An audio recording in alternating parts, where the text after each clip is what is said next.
So anytime. Welcome, everyone. A little after 7:02. I'll call this meeting to order. And we'll start with the Pledge of Allegiance for those that would like to join. I pledge allegiance to the flag of the United States of America and to the republic for which it stands, one nation, under God, indivisible, with liberty and justice for all. Yeah. How am I gonna, Okay, and we'll But there's start only with one. roll call on my left. Hannah Thurrow. Danica Nelson, Anders Nord. oh, Marilyn Hatch. Mark Brown. Angela Previty. Okay.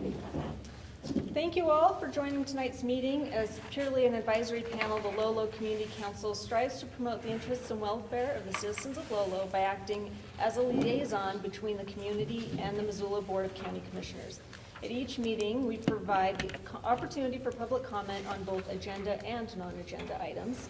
The public comment period for items not on the agenda is at the end of the meeting. The council will not discuss or take action on non-agenda items until a future meeting, if they choose to do so.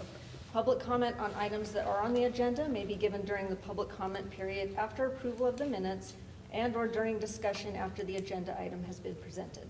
We ask you keep your comments respectful and limited to 3 minutes, and we appreciate your attendance and participation. We'll start with the reading and approval of minutes. Council, you all received a copy of the minutes? I didn't. You did not No. receive the email? Oh, okay. When, yeah, I was looking for it. When was it sent? Was it yesterday morning? Yeah. Oh, Do you happen to have a copy, Amara? There's a copy back on the table. Would you like to read those first, Marilyn, before we vote on it? kind of, just skim Mhm. over it, okay, Yep. please. Mhm. Thank you. You know, to be legit. You know me, legalistic. I'm so legalist. I trust you. There should be one copy of minutes back there,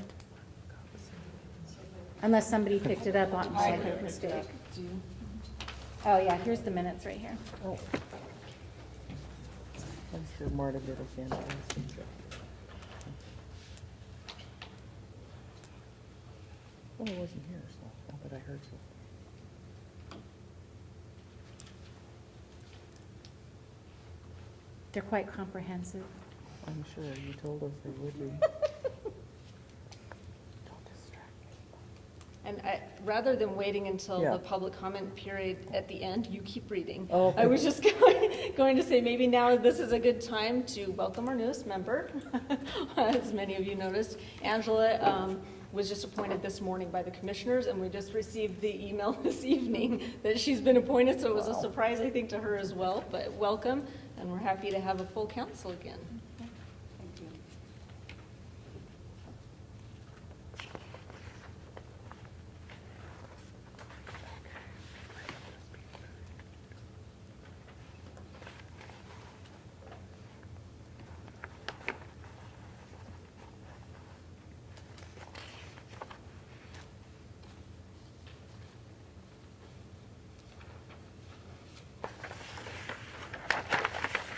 Pressure's on.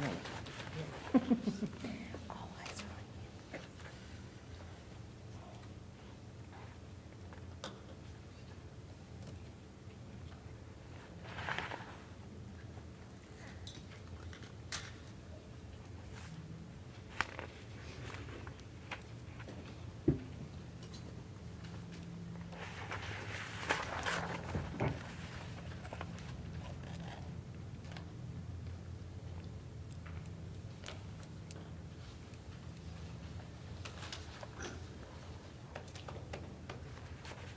Okey dokey.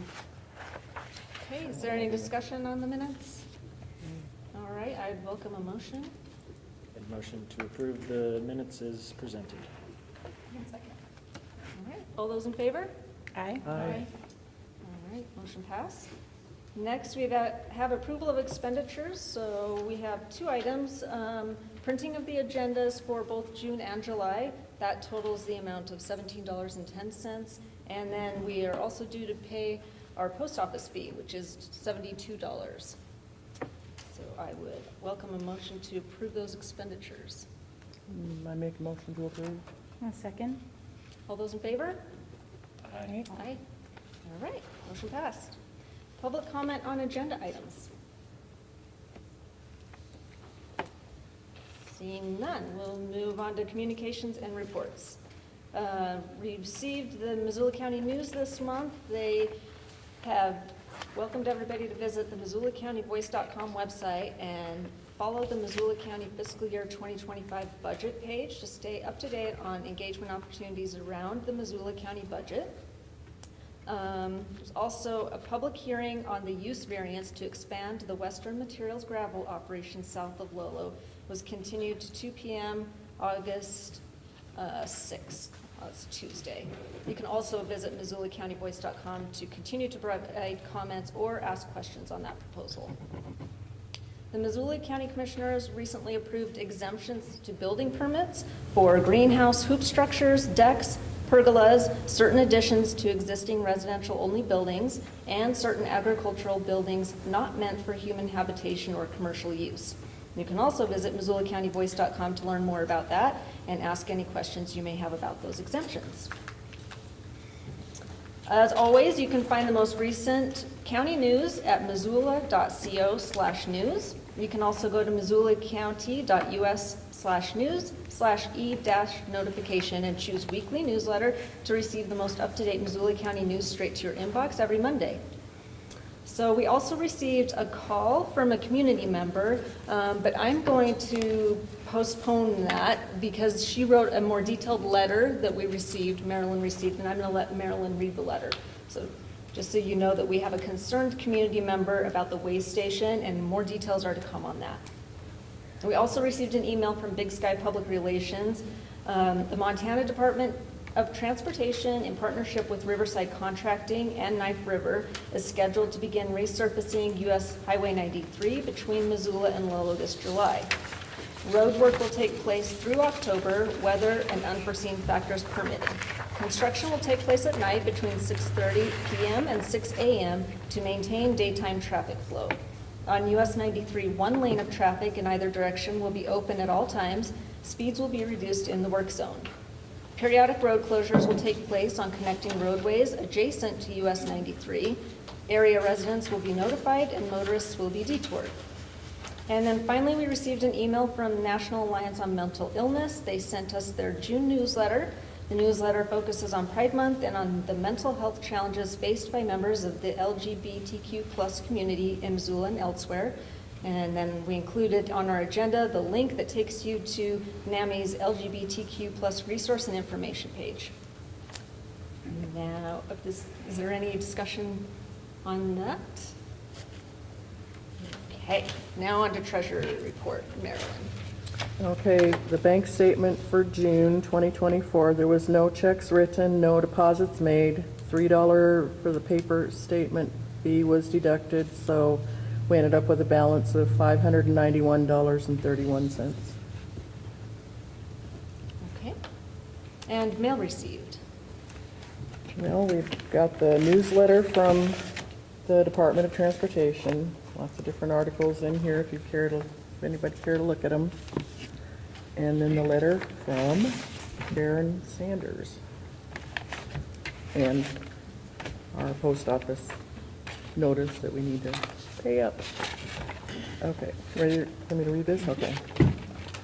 Dear Lolo Community Council, please excuse my typing. My correction ribbon isn't working. I have lived in Lolo by the Montana Department of Transportation Way Station since it was first built. Over the years, there have been instances of troubling activity up at the way station. Examples are, number 1, gunfights with automatic firearms, one at 3:30 a.m. that woke us up. 2, drug dealing. One evening, I could hear the entire conversation concerning an ounce of methamphetamine, arguments, and domestic assaults. Number 3, ATVs using it for a racetrack. If it was just a few minutes, it might be okay, but when it goes on for over an hour, it's bad.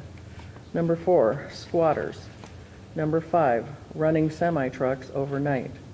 6, trash. Now a rolled up rug and little attention to mowing and weed whipping so it looks okay. Number 7, the fireworks are a major problem. My backyard borders the way station fence. The fireworks are being ignited not 50 feet from my house. My dogs, as well as other resident dogs, are terrified. I can afford tranquilizers for my dogs. However, many residents here at the Bitterroot Gateway RV Park cannot afford the vet visit. I spoke to the motor carrier captain who is in charge of the way station, and then she put the phone number, but there is not adequate funding to enforce no fireworks on state land rules. Plus, there is an 1826 presidential decree about celebrating July 4th with gunfire and explosions, just not 50 feet from my back window. There is the danger of fire also. This RV park catches fire, we're all dead in here. There are elderly people who do not even own cars and don't drive. I would ask that maybe you all could do a drive-through and check us out. I realize that most probably nothing can be done. I would just hope a little discussion would take place. Montana Department Transportation in Missoula, and then she put their phone number. Thank you for your time and consideration. I am Karen Sanders, and then she gave us her phone number. I did call her and I took some notes, asked her a lot of questions, and she made some suggestions. She had a couple solutions. Karen used to be the property manager here at the community center. She is a respected member of the community and has a long experience in dealing with vandalism and other sorts of things. Talking to her is a good idea. I would also hope some of these issues are more than just at the way station. Squatters have been showing up on other people's private property also, mine included, and so I think I would request the council schedule a safety meeting for one of their regularly scheduled meetings in which they invite the police department, the highway patrol, and the county commissioners to discuss those problems. That's a good idea. Yeah, she said she's been the caretaker over there for 20 plus years. Yeah. Thank you. Any other comment? Yeah. Yeah, I'm going to Helena tomorrow for a transportation interview. And I'll bring it up with I'll make a phone call to the MCS officer, the director, and then also I'll talk to the director of transportation, maybe have Bob Wilson give her a call or just get in touch with her if she hasn't already. Thank you. Well, one little thought I had, you know my bugaboo about how much these studies cost? I mean, they have no problem with spending tons and tons and tons of money on those regularly, and yet they don't have money to put a camera over there or, you know, some kind of enforcement, you know, some kind of somebody taking a look and watching. They don't have money for that. Just kind of figures. So did Karen send a letter to Chris Peterson, the county sheriff? She said she did talk to the sheriff, but she said, don't bug the sheriff. She said, they're busy, you know, they're busy. They can't, but they're checking, you know. She says recently they've been out there, but they're busy. There's more drugs and more crime, and, you know, the way station is like, you know. But like she said too, she says, for even appearance's sake, that, you know, when people come down the highway from wherever, that's the first thing they see is that mess. And, you know, so she had a lot to say. I took quite a few notes, and I can feel her pain, so to speak. Thank you. Any other comments? Okay, let's move on to committee and special reports. Lolo School, Big Dale's here this evening. Everyone's out. School's out for summer. Missoula Rural Fire Department. I see Corey here. Good evening. For those of you who don't know me, I'm Corey Horsens. I'm the Deputy Chief at Missoula Rural. I normally have a bit of a slideshow. I had some technical difficulties, so I didn't bring that with me tonight. But just wanted to give a little bit of an update. I wasn't here last month. I was out of the state at a training, so apologize I wasn't able to make it. But if you were here in May, I gave a little bit of an update on what we're anticipating for a fire season, and you may recall that was all contingent upon how much moisture we got in June and July. So we were very grateful for that bit of moisture we got just before the 4th. That really kept our excitement at a minimum, which we were grateful for. we had a relatively uneventful Independence Day week, so that was all good news. In fact, I just ran some numbers today, and a call volume for our fire station here in Lolo is down about 13 calls from where we were at this time last year. So we're not, things aren't getting away from us just yet, but it was 101 degrees when I left work today, and a little bit of a breeze, and I think it's supposed to be in the triple digits for the next few days. So things are drying out quickly. It's anticipated that fire danger is going to go to high tomorrow. Open burning is closed as of July 2nd. So hopefully if you had any open burning to get done, it's done until spring. If it isn't done, just hang on into it till spring. Let's see. In terms of major wildland fires locally, we really haven't had any. We had about a 5-acre fire up Upper Miller Creek on some Forest Service property just a couple days ago. Fireworks was the cause. And yesterday we had a small, about a 2-acre hayfield catch fire out of Bonner. So, but we're able to contain that and kept things relatively small. In terms of the western part of the state, I'm not aware of any major fires that are going right now. Hopefully that trend continues, but with this hot, dry weather, that's likely to change quickly. So this is a reminder, if you're having campfires or something like that, please just exercise caution and common sense. Keep a shovel and some water around. Have a very low threshold for calling 911 if you see a lightning strike or something like that, because as things dry out, as we all know, fires have a tendency to get very large very quickly. The Missoula City Fire Department recently passed a mill levy increase, which is going to result in another fire station for the city of Missoula. They're hiring about 20 additional firefighters, so that's good news to the community as a whole. Our agency, Missoula Rural, is conducting new hire interviews beginning Thursday this week, Thursday, Friday, and Monday of next week. So we'll be hiring a couple. We're going to try to hire the best ones before anyone else gets an opportunity to, because if anyone's looking for a job in the fire service, this is a great year for it, because Missoula City is going to be hiring 20, Kalispell is hiring 20, Billings is hiring 20. So the number of paid firefighters in the state is going to increase dramatically. And then, as Danica mentioned, there is a construction project on Highway 93 that's beginning sometime this month. They're planning on having work that will be conducted at night from about 6:30 p.m. until 6 in the morning. So we'll stay on top of that and make sure that we have access with a full complement of apparatus to Lolo in the event of any sort of major emergency. And we always have the ability to call on our neighbors to the south in Florence if we need additional resources. So just wanted to make everyone aware that that will be happening sometime soon, and we're aware of it as well. So thanks in advance for putting up with the inconvenience of road construction. And that's all I really had for this evening. If anyone has any questions, I'm happy to answer them. All right, thank you. All right, Community Watch. Anyone from Community Watch? No? He's not here. Okay.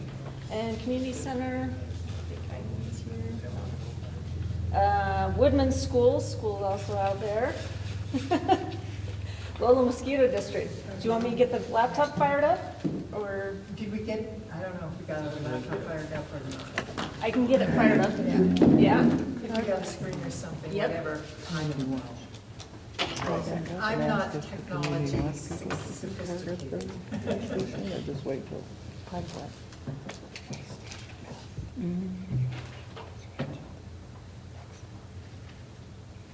And it's not like a whole system.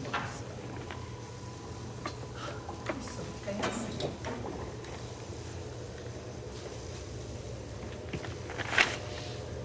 She did say that, because I asked her about that. She said the little crane stuff is done. So I thought, hey, wow.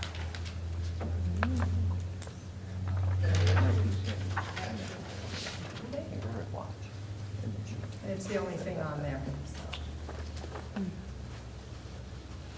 Well, we're getting the mosquito board up and running. I'm also going to give a quick report on the pathway. Basically, where we're at is, if you've noticed that there are bollards, or these little stakes going in between Buckhouse Bridge and the county line, those are mileage bollards every half mile and mile. They have Missoula's county signature on them, the Bitterroot Trail signature on them, But the most important thing, other than the mileage, is they have a little red plaque on them, and that little red plaque gives an emergency number, that in case there's an accident or whatever, they can call in. 911 will call the proper authorities, and that will be taken care of. And once we get through the encroachment process in Ravala County, hopefully tomorrow, we will have it all the way to Angler's Roost in the southern Bitterroot. We're also looking for board members, so if you're a biker, you want to be on a bicycle board, we have 3 openings. So anyway, other than that, okay. So Missoula, the Lolo Mosquito District has been rather slow this year because of the low water and minimal water, plus combined with the fact that it's been really very, very dry in terms of the mosquitoes. So as a result, we've sprayed twice, once earlier this week and then once about 10 days ago. We are now spraying after, our requirements with our spray is 30 minutes after sunset we can start. So we are now spraying in the evening when it's later, mainly because that gets the mosquitoes and not the good bugs. So one of the basics on that. Biology, basically, the eggs come in, and one of our problems from this year is the way a mosquito works. They lay their eggs in the mud where the water comes up later on in the spring. Well, nothing happened this year, but next year if it's really wet, we can have a very bad season. So they can hold over for 3 to 4 years, so that's one thing. Hannah dipped this week, in fact she dipped today, and of our 5 places she found 3 sites, 2 that were dry, 1 that had nothing in it, and 2 that had a few in it. Dragonflies are out, damselflies are out, so from that point of view we're looking pretty good. What we're basically asking the community to do is keep your yards dry. Don't have beer cans, cans of water, dog bowls, etc. of water, because 1 beer can hold up to 1,000 larvae for mosquitoes. And so people come and say, oh, we've got a really bad mosquito problem. Yeah, you have a really bad mosquito problem because you haven't cleaned your fountain or let the pump run in it for almost 6 months probably. That was the one case of West Nile that we had, was based on a dirty fountain. So that's where we stand on that. Do we want to move that forward a little or whatever? And yeah, and this is where we see a lot of this is where we're actually treating the land. And we really did a heavy treatment on larvicide this year. We started in late April. We're using a new 28-day rather than a 14-day, and it seems to have really had an impact on the development in those areas. So. And then these are the flood species. What we're seeing right now are the 80s. The Culex are the ones that give a problem. We've had 10 so far. We send our mosquitoes to Bozeman, where they count them and sex them and decide if they have any kind of disease and all of these really cool things. And our numbers have been really low this year. I think we had, in one trap, we had 12 the first time, and the second time, none. And today she figured we had about 45. But in one trap, we did have up to 6,000 2 weeks ago. But they're all basically the 80s. We had 10 Culex come up, and they're the ones that carry West Nile and some of the other diseases. So that's why they're the problem. So go ahead. And here they like, the females are the only ones that bite you. So just go ahead and knock them off. There is a new program, we aren't doing it here, but they are doing it in the South, where they are treating the males and causing the females to be reactive to the fact that they aren't going to want blood. So that's kind of what happens with that kind of playing around is going to be interesting to see. The things that they like are CO2. We tried a CO2 trap this year with a fungus, And it was kind of interesting because it attracted a few mosquitoes, but not enough. And that was last week. So we're now going to do a comparison of flipping the locations of the two traps. We use dry ice because that's a heavy CO2, and that's what attracts mosquitoes. If you've got a lot of problem with mosquitoes and they're biting you, change your socks. Socks are the #1 attractor, which is kind of interesting. And they're very visual. They see shape, they see color, they smell, they are attracted to a human body temperature, so we're a perfect victim for them. So go ahead. And this is our primary vector. What happens is the culex will bite a bird or small animal, and what we're lucky about in western Montana is by the time the culex come out, most of the young birds, the baby birds, have feathered out enough that they can't infect them as much. So as a result, we don't see the problems that they have in eastern Montana as early. And then secondary vectors are the Aedes and the Cusida. We have had a couple of weird ones come in last year, 1 or 2, but that was it. And they probably came in on an airplane or something like that, not being migrating up. So,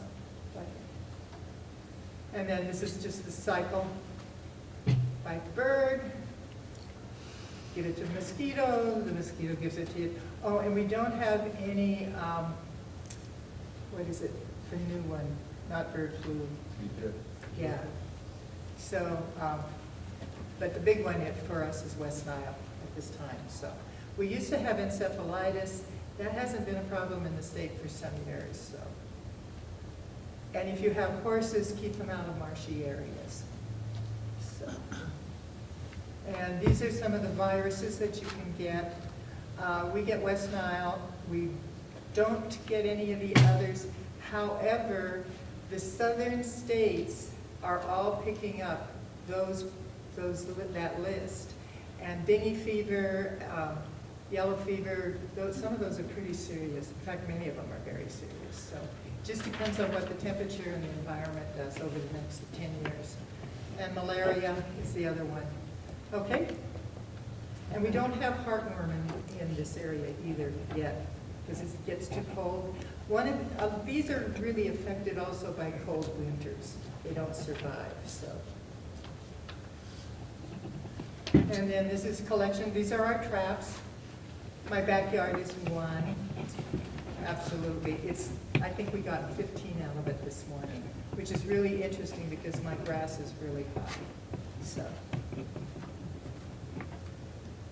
And then biological control. We used to do some biological control with fish, and our fish came out of the river over in Great Falls, and then they got worried that the salmon variety might affect the Clark Fork drainage, so we are not allowed to use fish anymore. So we basically use larvicides and spray. The best spray is DEET or something with DEET in it. Keep it off your skin, put it on your clothes. Don't wear lots of flowers because they see the colors. Lots of color, keep it kind of plain. They don't seem to be attracted to white, but they like the darker colors, which I find interesting. So vaccinate your horses. There's no vaccine for humans or other animals at this time. So, and we're looking for one more member on the mosquito board. We meet 6 to 7 times a year.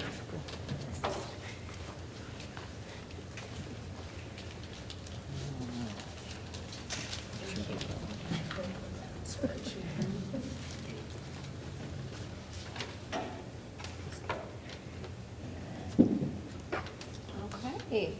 Next item, adjustments to the order of. Jenica? Yes. Can I just ask something? I don't know if this is where this would fall in, but I'm super bummed that Steve's not here, but we went to the ride-along. I don't know where that falls in line Yes. in the agenda. I know. I was hoping that you guys would want to give a report on that. I would like to. Okay. He's going to be here. Let's, He called me. Okay, well, if he's just gonna be late, we can wait till he gets here. Yeah, and let's do it at the items on the agenda at Okay, the end, and then perfect. hopefully Steve will be here too. Perfect. Okay, perfect. Any other adjustments?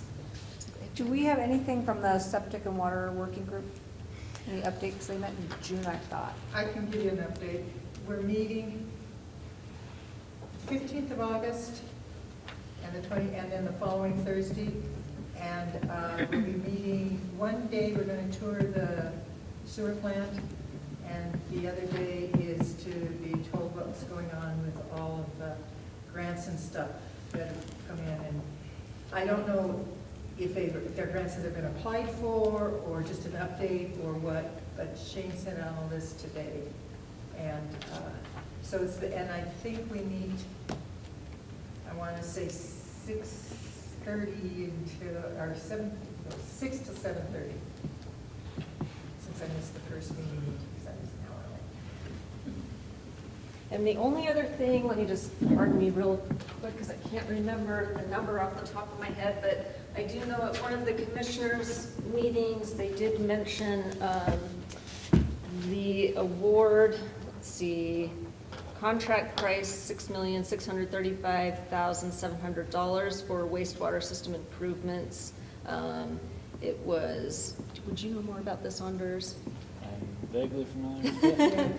Is that for Lolo or for Yeah. the Yes. county? Yes. It's the Lakeside Pump Station and. That's the sewer line expansion going down Lakeside Drive.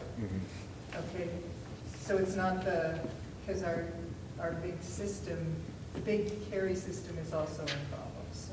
Yeah, and I have the letter here, if anyone would like to look at it. There's not a lot of details, but I did print out just what they had on at the commissioners' meeting. But it did seem that on that list, there were 3 or 4 grants that may come through. So. Yes, that was one of, or maybe multiples, and that totaled that amount, yes. Okay, moving on, unfinished business. So we've got our standing agenda item to discuss ongoing community safety and awareness concerns regarding development and transportation along US 93. So there was the open house on June 25th regarding the US 93 corridor study. I hope everyone was able to attend that, and if not, that's okay, because on MDT's website, they have the video that was presented. They also have the display boards that were there that you can view. And I did print out some of those display boards, not the actual boards, but little copies of them that are on the table if you'd like to view them there. So some of the main ideas from that were that they were presenting conceptual ideas for different segments along the corridor. This is still just one phase in that process. They hope to, by this fall, have picked the preferred alternatives for those concepts, and then we'll present those to MDT for hopefully MDT to take some action on some of these items. So yeah, if any other questions, please feel free to reach out to me and I can point you to that website. I believe I also put it on our Facebook page as well, so that you can get those updates. Will And the then- yes. council be making a recommendation and hearing feedback? Yes, absolutely. Absolutely. So as soon as they come out with their preferred alternatives, I would love the council to all discuss that with input from the entire community so that we can then collectively write a letter both to the commissioners and to MDT. So. Any other discussion on that item, the corridor study? Any other questions on that? All I can say is if you have ideas or feelings, you can go online and give them, and feel free to do it, because it's an ongoing process. As I was coming in, I thought, oh, I forgot to say a right-hand turn bin for coming into the community center tonight, and Harris Lane. So those think of when you're driving, what you're seeing, or when you're walking, what needs to be improved and how it's improved, and go ahead. And the group that you're working with is really, really good. They were one of the groups that helped on the building of the 4-lane, and they're well experienced in taking feedback from the public. So. Yeah, I think that's really important what Jean's saying, because the whole idea, they want input. A lot of people say, oh, they've already decided what they want to do, but no, the reason they had the meeting, they had a couple of them that day, was to get that input. And they wanted people to write on the maps, and so they would, if you didn't get a chance to do that, get back on and look at those maps, because that is why they had the meeting. They are open and receptive. you may not get what you want, but, you know, they can't please everybody. But it's really important to comment, because that's what they're relying on.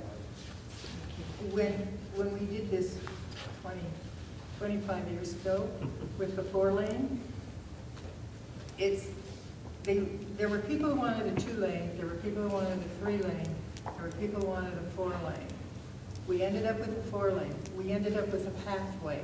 We ended up with animal crossings that go underneath the highway. Every bridge is animal friendly except for elk. We could even possibly end up with animal crossings going over the highway down where the elk kind of congregate, because that's a high accident rate area. So it's things, when you think about it, think what the ideal thing you would love to have. You may not get it, but if you can, put it in, because it goes on the list, and maybe the next generation will get it. So The it's, next generation. That's funny. That's funny. So the majority of the comments I heard there were the access at Hayes Creek, the access at Cochise Drive, and the fire department having as some. a light they can turn on or some safe access from the highway here. And then south, lower speed limit to Delarca. And then south of here to Stevensville, there needs to be some wildlife crossings, because there's Lolo Creek to Stevensville, there's one wildlife crossing that's also a cattle crossing, so. Thank you. Any other comments on the US 93 corridor study? Old Highway 93's come up. Yeah. The other one. And in increase, and this is not building, but this needs to be in it, is an increase in law enforcement in terms of speed limit enforcement and stuff. And suggestions have been like to lower the speed limit to anywhere from 55 to 65, and appropriate speed limits like through the curves, etc. So those are other things. When you start thinking about it, think about other places you drive where you see other kinds of signage. And then the other one that is my passion is putting a big sign as you come out of Missoula saying, "Hi, accident on the highway, road will be closed for 24 hours," or whatever, but for conditions, etc. And one coming in from the Bitterroot, or a few coming in from the Bitterroot. I mean, if other states can do it, we can do it. So, they already have it. You can add it to the list. Has more lighting at night been mentioned at all? Probably, but put it down, yeah. To me, that is what I notice as crucial. Like, where in the heck am I? It's dark out here. I do believe that was in some of their concepts. Okay. Did we receive any response from the letter that we wrote? I think we wrote it a couple months ago. Did they respond to that? About the speed study? Yeah. Yes, the only response was, thank you, basically, for your input. I have not heard any follow-up on that. Yeah. And I have not seen, I know initially that speed study had recommended, just extending that 45-mile-an-hour zone. I have not seen that they've done that yet, so hopefully more to come there. On the speed studies, the process that they go through is long-term. I mean, we're talking sometimes years. So kind of check with somebody along the line to see where we are on it. But they have to do the actual speed study if it's more than 10% or whatever. And then finally, what we've ended up doing here in Lolo both times in terms of speed studies is going to the Highway Commission, presenting our needs and getting it done. But it ends up with the Highway Commission. I guess we can go to the legislature too. I heard that one, so. No, it's a highway, you're right, the highway commission is where the rubber meets the road, Yeah. so to speak, okay? So, No pun intended. Okay.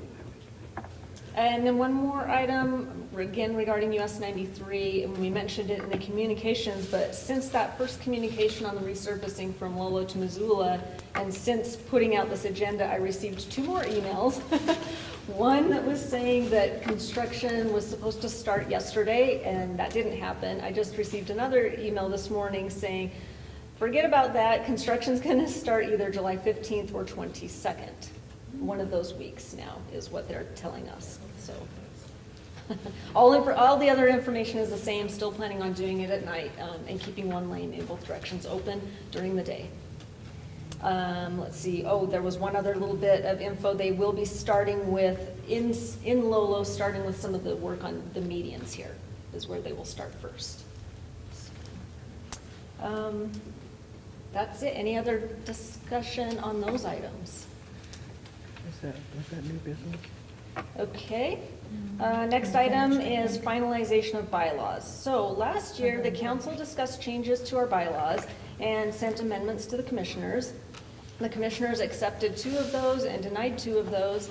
And it was recently brought to my attention that the next step in the bylaw process is to send the county a signed copy of our bylaws to be recorded. So that technicality or that other step has not happened yet, and it needs to happen before the commissioners will approve any council budget requests. So at our last meeting, we approved our budget, but the county is not going to send us any money until we have our finalized bylaws recorded at the clerk's office.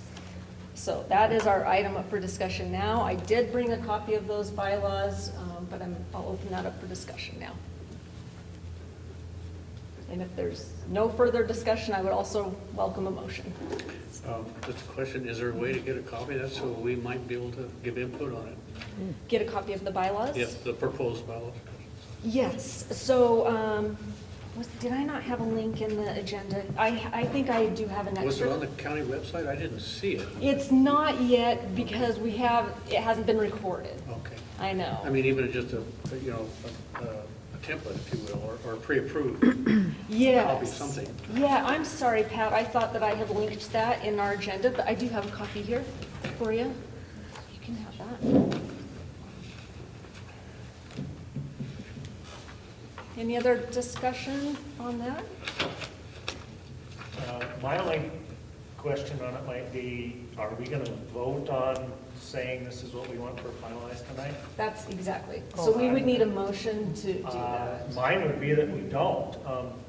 I know Citizen Moore here has been asking for one of the commissioners to come and say, why did you, they did a little bit in there a few months ago, say why they didn't accept a couple of our proposals, but I know Pat was hoping that they would come here and discuss that in front of the community. And I'd rather not vote on them and say, yep, we're going to go ahead and go through with that until maybe someone does do that, comes down here. And, Yes, and I would like a copy of it to read it before I vote on it. So, I mean, if they want to hold the money up, that's okay. We have enough money for operating budget without going up to our 1,000 or whatever. But it would be kind of neat for one of them to come down here one time and say, here's, our reasons why we didn't want to accept your changes to the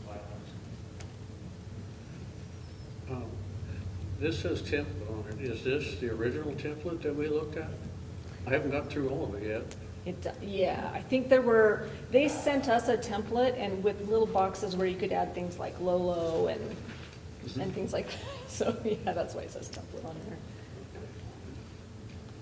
So they haven't changed the original template, you think? That copy that you're looking at there does have the amendments they approved. Okay. It does have those in there. So maybe we have that already? That one? Yes, Oh. that. We do. We do. Oh, okay. Okay. And like Chairperson said, what's left blank is just places for Bonner to put their name in or Lolo to put their name in. The true amendments that they made were mostly syntax and spelling, and they did get rid of some of the things we wanted, which was a little bit more transparency on when They changed our bylaws and others in unfavorable fashion, I thought. They dropped a lot of the things that the individual commission or the council had in their local. And so that was kind of my biggest thing is they went to pretty much a template ignored what had been changed and added to bylaws over the years by the different community councils and put it out, said, you know, prove this. That was kind of where I went with it, and I don't know how the other councils have come about, but at least ours, I hope that we scrutinize it a bit. What were you looking for in specific? Well, one of the things, without reading this and digesting it specifically, one of the things was accountability from the commissioners when they make appointments. In other words, how about let our community know who they're going to appoint before they do it? That was one of the biggies. You know? And they didn't do that originally. And so some of those people are still here, and they're doing a great job. That wasn't the point. It was about procedure. And how about just address the community, you know, because we're the people that matters to. And what were you looking for specifically? The same thing. We had actually introduced something that Swan Valley had in theirs. And they, because of that, I believe, I don't know if it's the case, but they wanted things to be more streamlined for their ability. So they just changed everybody's bylaws to a template. And then everyone was going to take that. And so what we had was, everybody had a little bit of their own bylaws. It was really mostly on the same template, but there were some individual quirks, and they got rid of all of those, and then supposedly the different councils have signed off on them. I don't know if anyone has any input on that, that'd be interesting to know how Bonner or Sealy Lake or Frenchtown, if they A-okayed it as is, but I know we were hoping to have a little more explanation. Their main explanation was is they wanted things to be streamlined and be the same amongst all the councils. Well, there was a lot of confusion as to how the appointments were made, and, you know, a lot of unsatisfactory answers, non-answers, and that was kind of what we just wanted it cleared up, and we don't think it got cleared up. Well, see, like our bylaws at that time called for anybody that wanted to be on the board to go down and register at the voting center. And I went down the day before they announced the appointments, before the commissioners announced the appointments, and I went to the voting center and I said, do you know, I already knew who the names were, but I went in there and I said, do you know who the names of these people are? And they looked at me, and there was a woman and a guy in there, and both of them looked at each other and said, no, nobody's come in and registered. And so they sent an email to the commissioners, and they said, can we call you as soon as we get an answer back? Because they said, who are the names? Well, before I got out of Missoula, those at the voting center called me and said they emailed us back, and the names are, you know, and so they completely bypassed a procedure that, you know, would have been informative to us. It's just that, you know, how when transparency doesn't exist, then you begin to question it. Okay, so at this time then, somebody have a recommended motion? Either to postpone or approve or? I would like to move to postpone at least till next month, because I want to check and make sure I have that copy and go over a little bit before I vote to approve it. Okay, we have a motion to postpone this item until next meeting. Is there a second? I'll second that.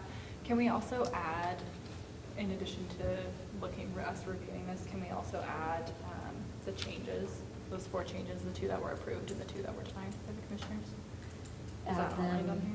Just like in an email or something? Oh, yes. Have that sent out? And that was also, so this other Oh one, my but gosh, yes. okay, Yep.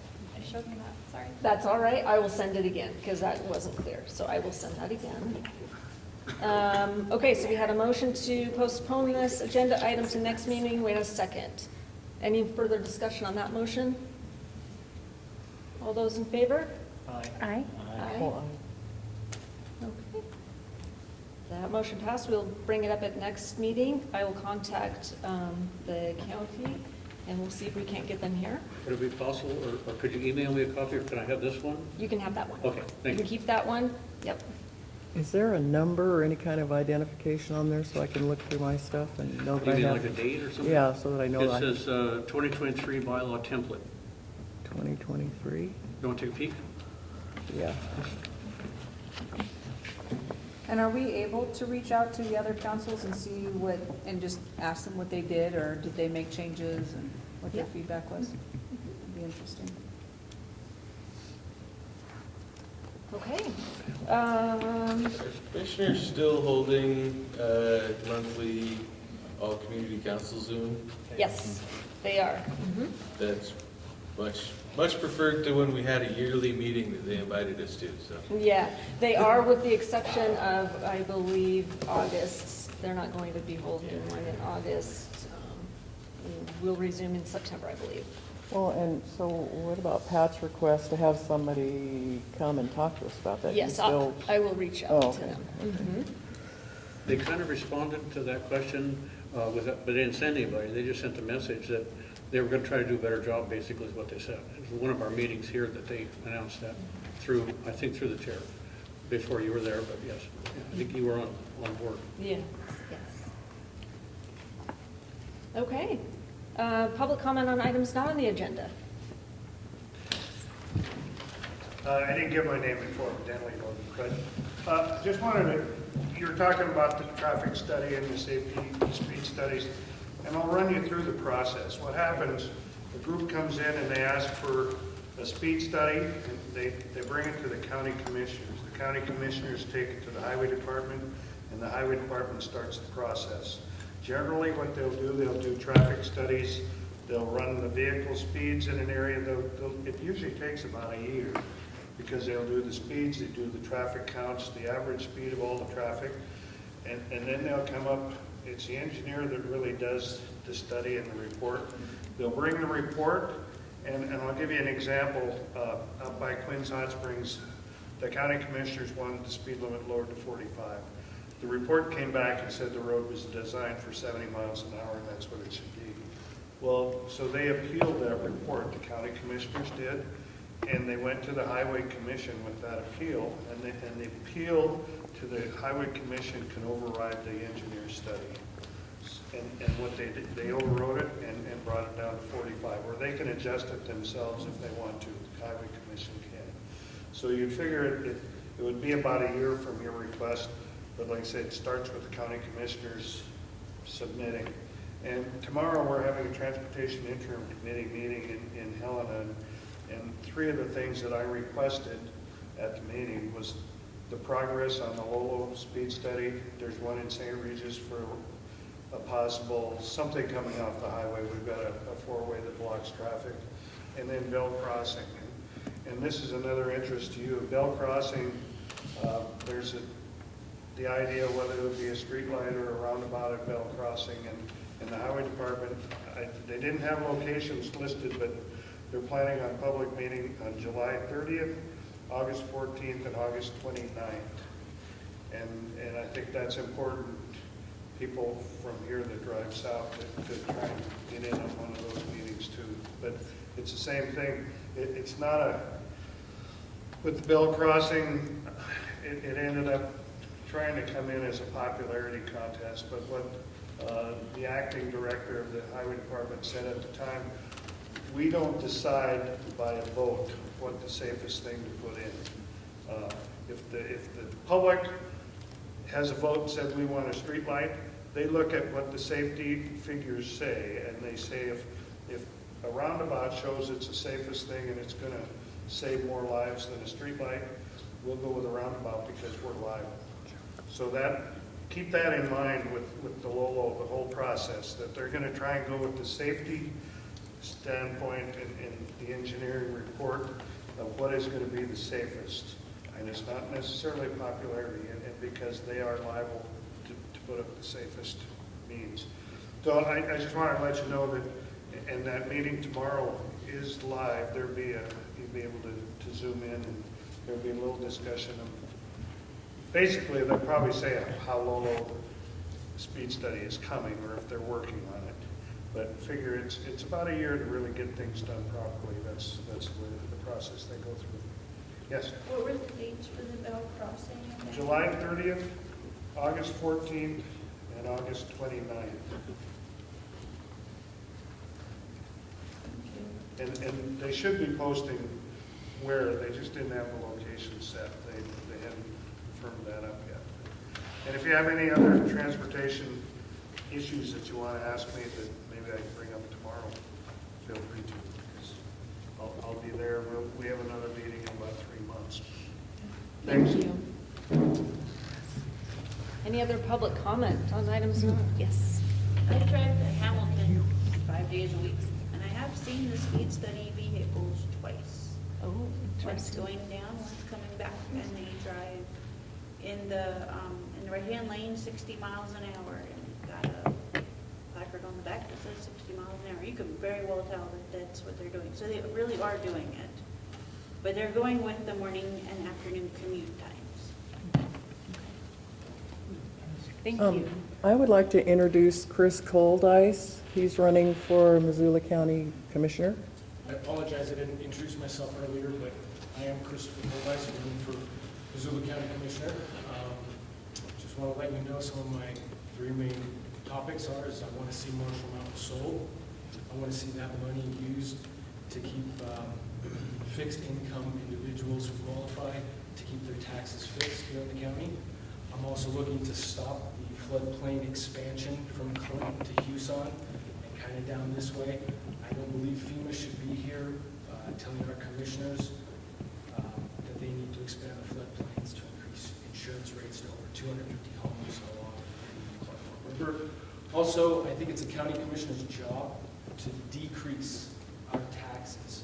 I don't have to deal with legislation. I don't have to deal with any other politician. A third of the budget is the county commissioner's job to negotiate that with the fire department, police department, schools, and all other things that we pay. Marshall Mountain, I don't think we should be paying. I think we should cut a lot of our budget, and that's what I'm looking to do. I have a budget master. I have a manufacturing plant in Kalispell. I own a real estate firm here in Missoula, and I own a few construction companies and investment firms. So I don't have anything to do with government. I'm a private individual, and if I didn't budget properly, I would be bankrupt. So I'm here to try my best to budget properly for the county. Otherwise, I don't like politics. So. Well, I like that budget master part. Yeah, me too. Any other We're public broke. comment? Yeah, triple digit heat for the next few days. A lot of us, we live in Montana, we don't have AC.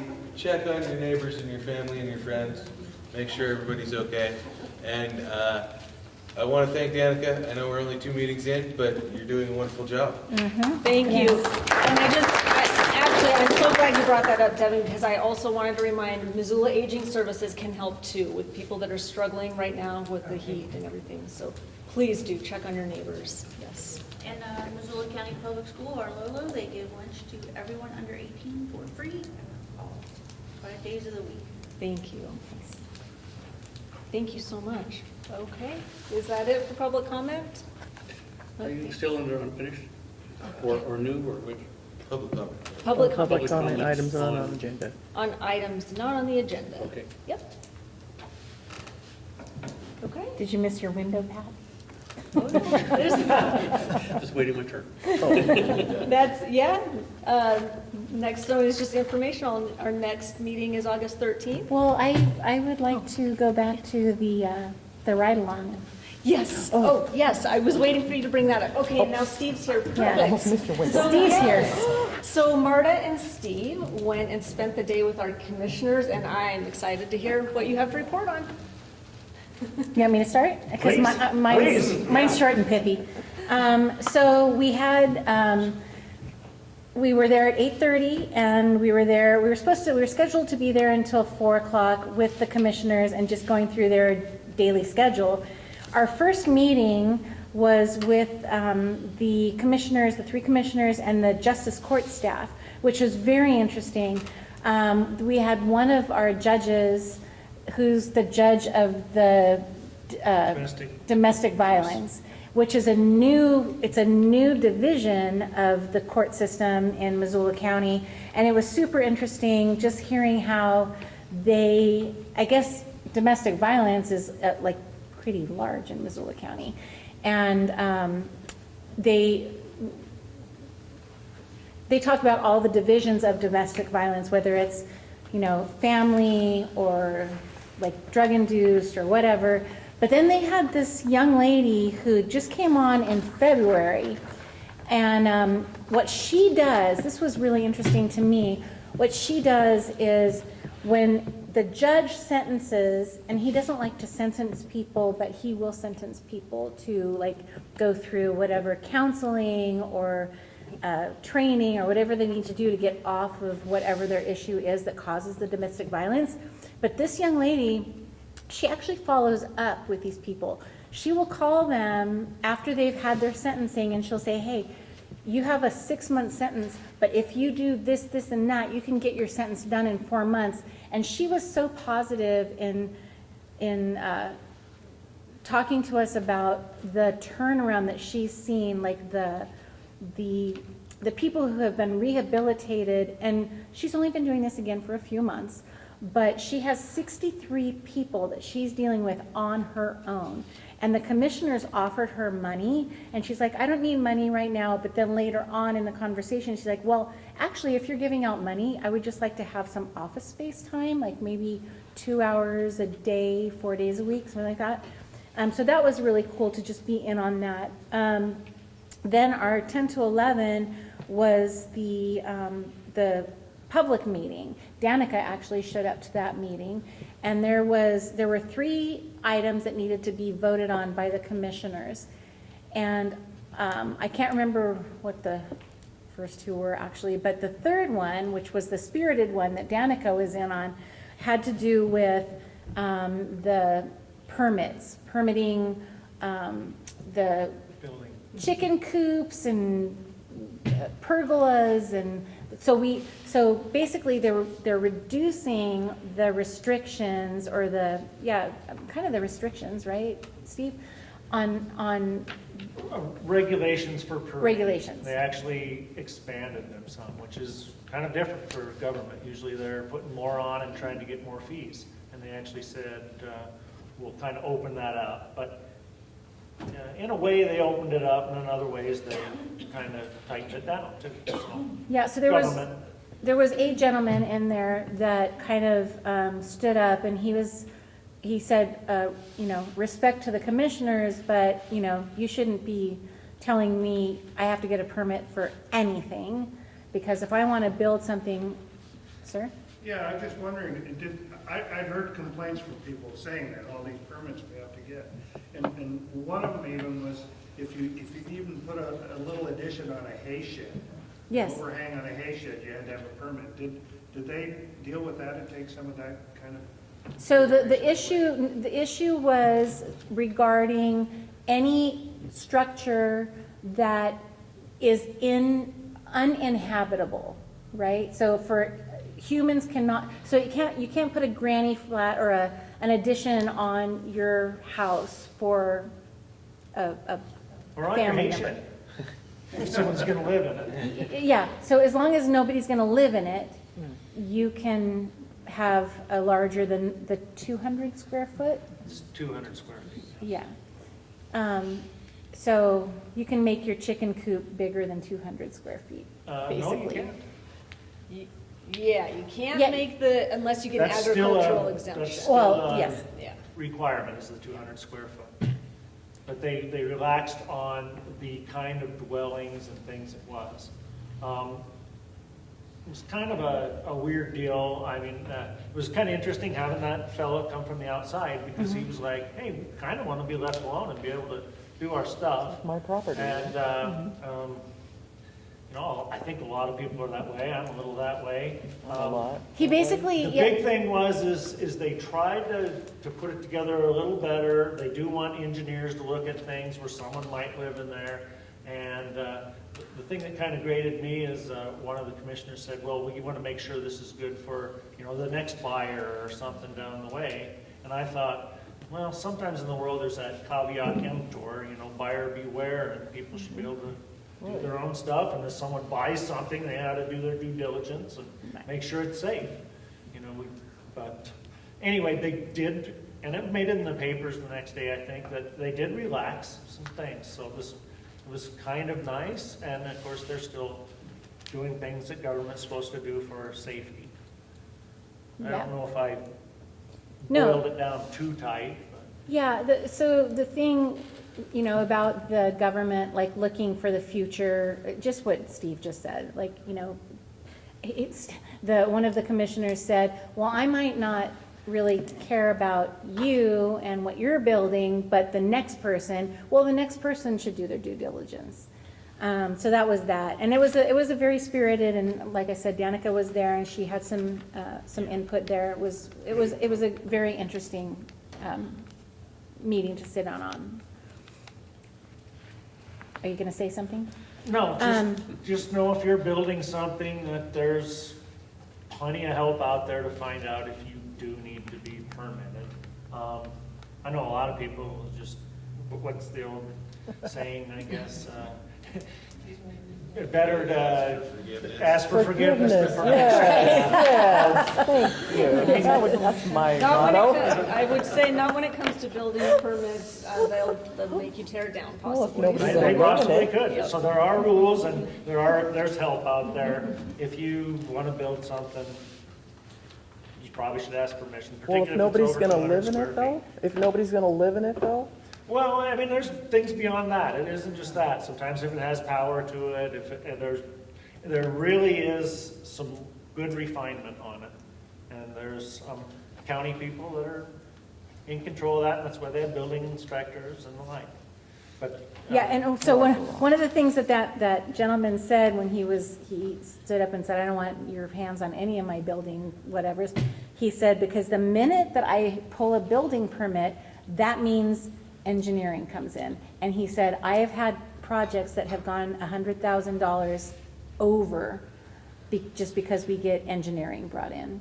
And so it was a spirited debate. It was good. The next thing that we went to before we went to lunch is Steve and I went with Commissioner Slotnick to a coffee house, and we met with a VIP from Northwest Energy,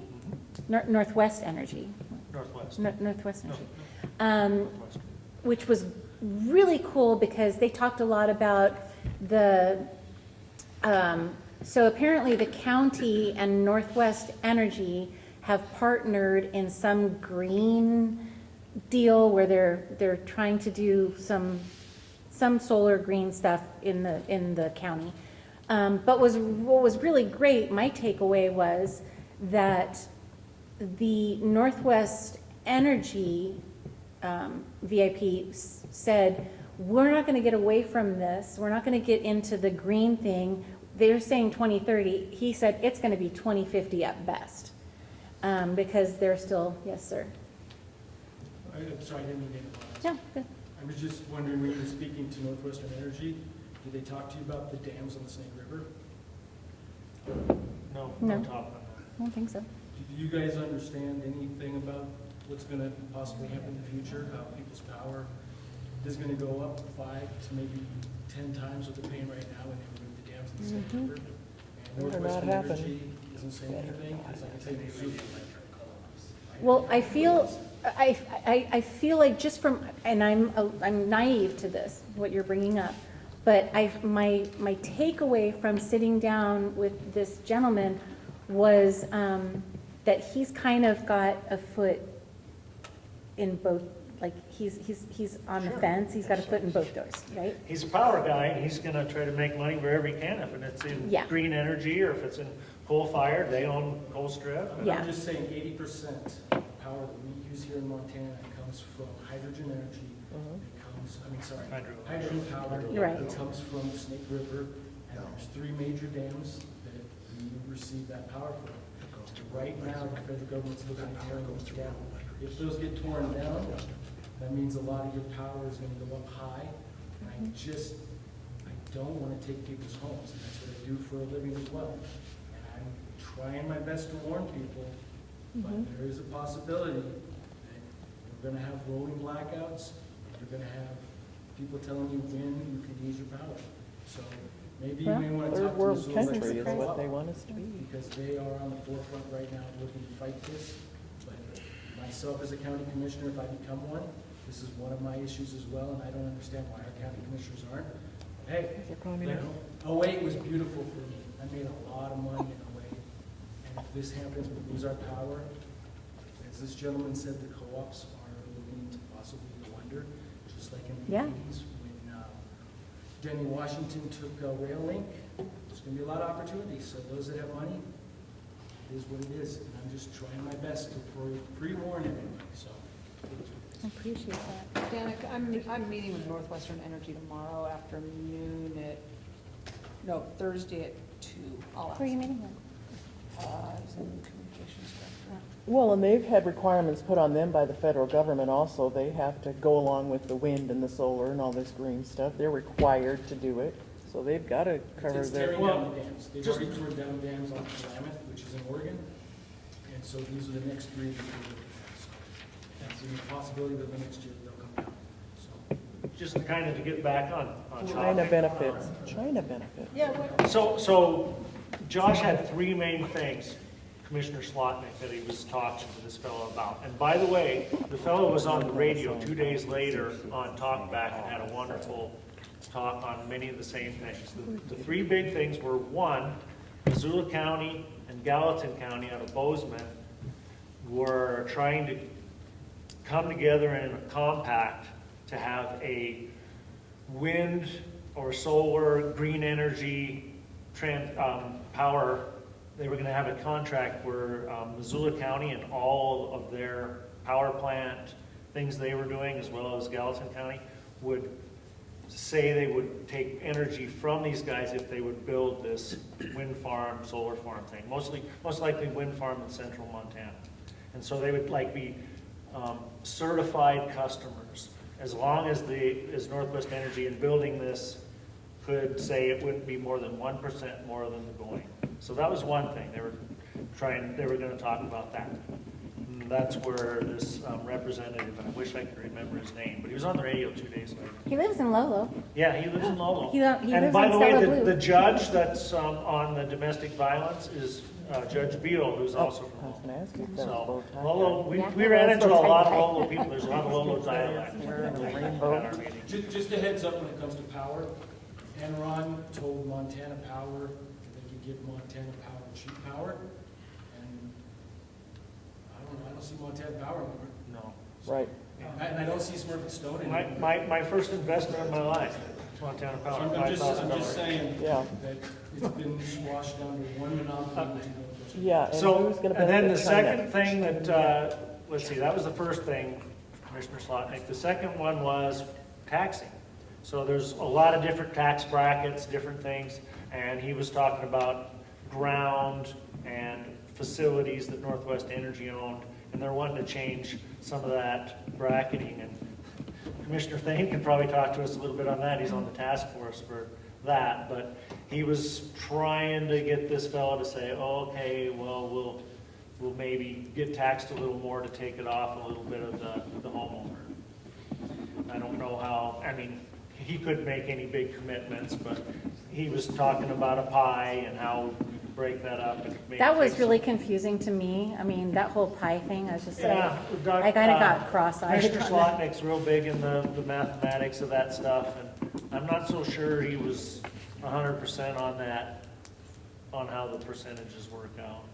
Probably wasn't. So the final, If he, really, this fellow could probably talk to us a lot. He's on the task force. I'm on the Revenue Interim Committee, but just a quick comment.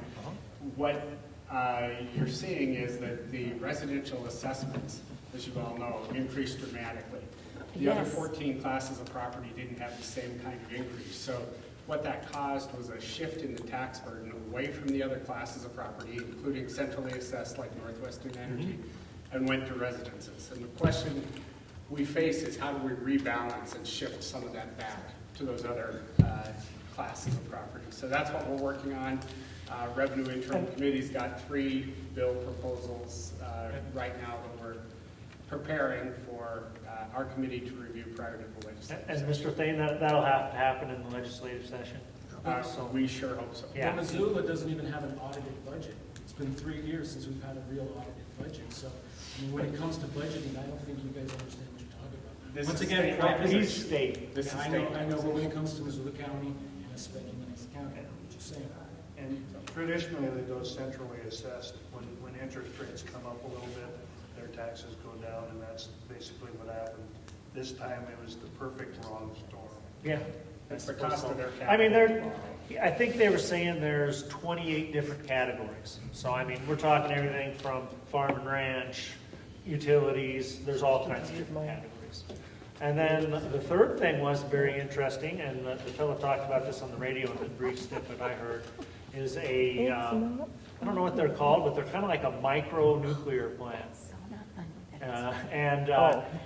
The Commissioner Slotnick was talking about Smurfit Stone, and he said we'd be more than willing to use that as a site if you guys with Northwestern Energy wanted to do that as like a test model and maybe try to use that site. So they were going to do, I mean, I'm sure it's early in the stages of moving that forward. The county doesn't own that. Looking into that. Well, It's no, privately owned. right. They shoved the property owner into not wanting to pay his taxes because of what's going on. Right. Now, if the county They, took it over, and that owner still owes some taxes. I know he It's is. not going to take it. The county is not treating him properly. Okay, next. The final thing that we did on our ride-along, just have one more little, but it was kind of a big thing. It was, I think, probably the biggest thing that we did, was we went to the primary election canvass. And I didn't even really understand what a canvass was. But we went there, and there was supposed to be, all three commissioners were supposed to be there for this canvass for the primary election. And Slotnick couldn't make it, so he had a judge. He couldn't make it because he couldn't be on that board because he was up for he was still up for the election, you're right. But that was fascinating. We sat there with a stack of paperwork that was like this thick, and the election board, or what are they called? I don't know what the election board, they took us through how they canvass and how they certify the elections. And man, Steve and I were going through this and we're just like, what? Like, we were questioning each other. He is smarter than me, but we were just like, okay, so what, like, what does this mean? And there's like all these pages, but it's so thorough that I was very impressed at what the Missoula County canvassing does in certifying the canvass, because they were very thorough. There were a couple of areas where they were gray areas for me, but all in all, I thought, wow, this is big. Like, certifying our canvassing was huge. Steve, you're going to disagree with me. Oh, a little bit, yeah. There's always gray areas, and they can give you all kinds of numbers, but you wonder where numbers come from. That Mark Twain said, liars, damn liars, and statistics. And numbers, they found that there was like, I think, 38 votes that they just couldn't figure out anything about them, where they came from. It just didn't add up. So, okay, now they got 38. That's a number they had. So then they went through on the canvassing, and what that does is they're looking at the number of votes different candidates got. Okay? Well, if nobody's any closer than 38, well, it's pretty good and true, right? So there was one where it was actually in a little bit of Lolo's district. There was a candidate that got 28%, another one that got 28%, and one that got 29%. And the difference between those three was 42 votes. But the difference between two of the three was less than that 38. So I actually asked a question. I said, so should these guys maybe call for a recount? And he said, no, because we know that out of those 38 weren't out of this district. They were out of all of the Missoula counties. So there's no need for a recount, and there hadn't been a recall. So I don't remember who it was. Denley might know. Stephen Delisle was one of them, and he got the lowest amount, but I can't remember who won. But it was fairly close. It was And there was another one where they,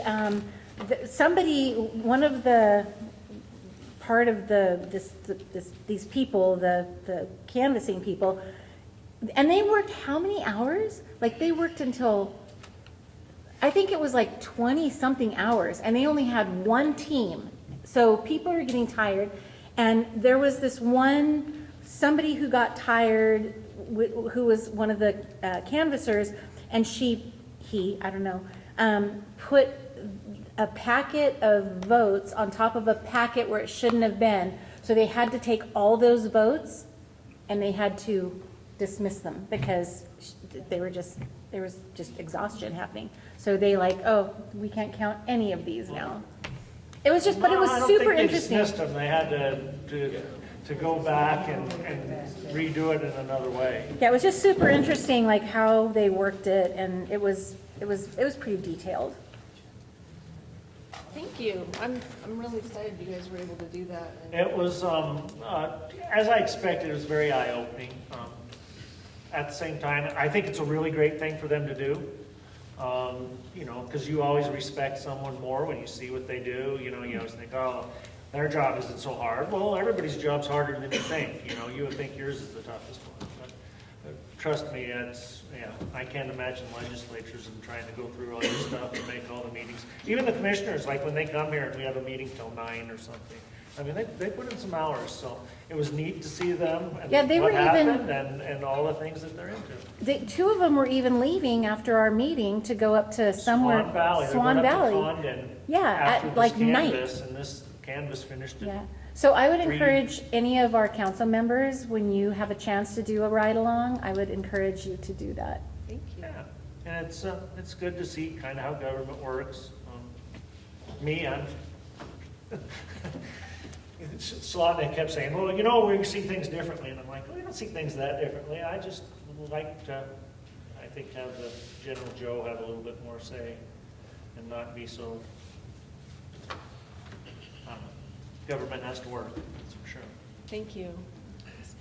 Sounds like a whole lot of information to digest.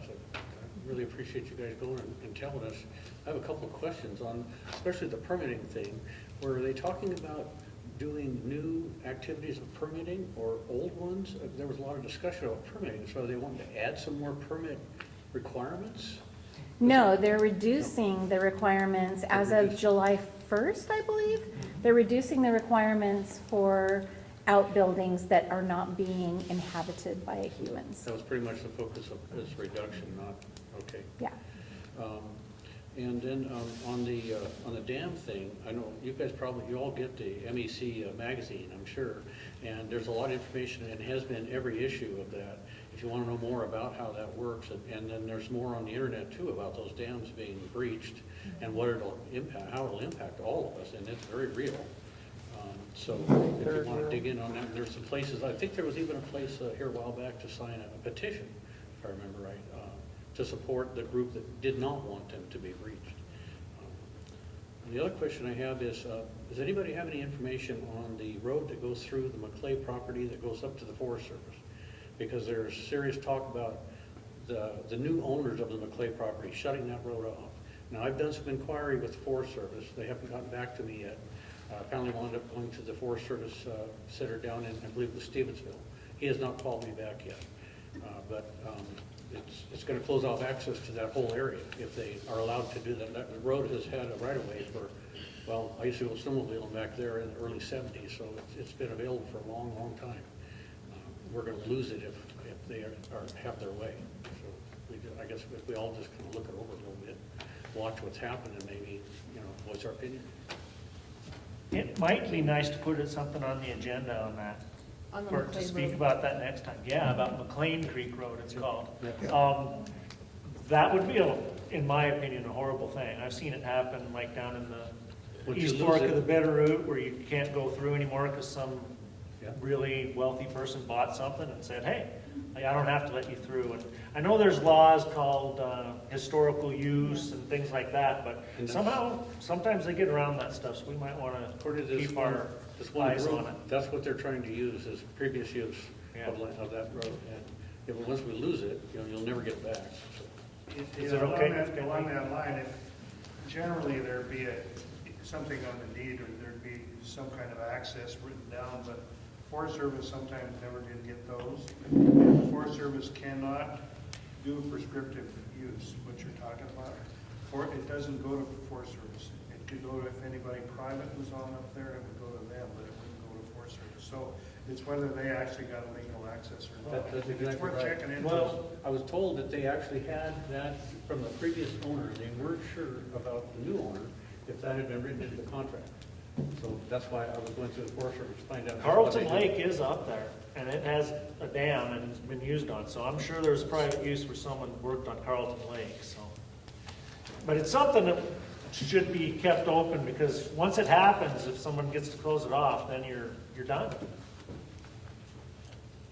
Just to piggyback on what this gentleman said about the dams, if you want to get a hold of Mark Hayden from the Zoo Electric Co-op, he's more than willing to come to the group here and speak in regards to what's going on in the Snake River. That would be great. He's come out to Frenchtown and to see Mark Hayden. He's the CEO of the Zoo Electric Co-op, and he's more than willing to speak with everybody. He's a great guy.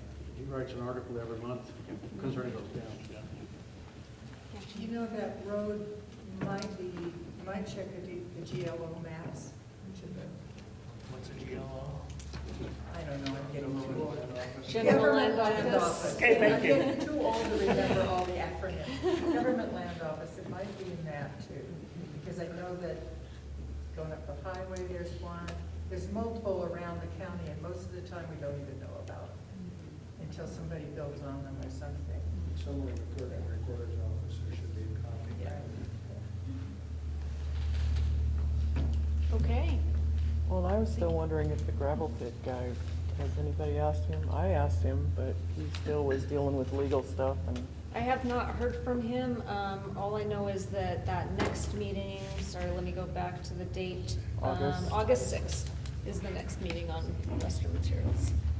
So, but could he come? When you say the next meeting, where's that at? So that is at where they hold the regular public county commissioner meetings. Where we were? Not that room. It's the Sophie Moise. Sophie Moise. Oh, okay. Yeah. Where we did our training. That room. Should we ask him to come and speak to our group here, or no? I mean, they're really far along in that. I'm not sure. It's lawyers kind of in mediation right now with that process. I'm not sure how helpful it would be to have him here. Certainly, if you're in contact with him and you want to see if he wants to, that's fine. But yeah. I know at the time he was kind of hesitant. Yeah, because I think legal because stuff. I think they're trying to work that out with their lawyers. So yeah. I was just going to add, Horner Waldorf is also a potential, if not yet, Superfund site because of all the stuff that's left over. So it's. What did you just say? Person who's, What's a Superfund site? Whatever. Yeah, meetings. Yeah. I didn't quite hear It's what. Horner Waldorf is a Superfund site or a potential Superfund site because of all the garbage that was left by Horner Waldorf and the paper mills. So it's really. Smurfit Stone. Oh, okay. That's the name I'm sorry. That's the name I know. 80 years. Okay. Horner Waldorf. I can tell you more about the history of this county than anybody in this room. So, I'm a regular attendee at the Frenchtown Citizens Advisory Group meeting that deals with Smurfit Stone. So there's a lot going on, but there's going to be a big article in the Missoulian, I think. It was in today. Thursdays? It was in today. It was in today's paper. So I want to check it out. It's really comprehensive. So, but anyway, so there's a lot of things going on there. So. Thank you. Okay, well, we kind of skipped back to public comment. Any other public comment? All right, so next scheduled meeting is August 13th. If there's no other discussion, then I'd welcome a motion to adjourn. I'll move to adjourn. All right. I'll second. All those in favor of adjourning? Aye. Aye. All right, 8:31, thank you. Oh.